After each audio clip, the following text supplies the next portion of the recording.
Festival honekin Edinburgo antzerkiaren eta komedianteen hiriburua bihurtzen da, baita idazleena ere, liburu jaialdia handiena baita. Guztira 800 bat idazlek hartuko dute parte.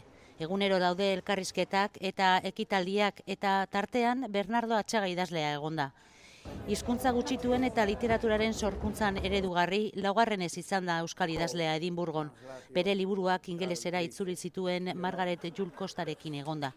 Hitzaldian euskara eta hizkuntza izan ditu hizpide eta gurea bezalako herri batean idazleak hizkuntza dela eta daukan presioa jorratu du. Esate ziguten, itxita geldituko zeate zure hizkuntza horrekin, eta horretan itxita geldituko zeate inoatea zinez eta horrela.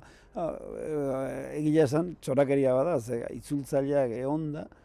Edinburgoko jaialdian aukera zabala da. Fikzioa, filosofia, historia, sukaldaritza, Eskozian hilabete barru independentzia referenduna izango dutela eta aurten tarte handia eskaini diote politikari.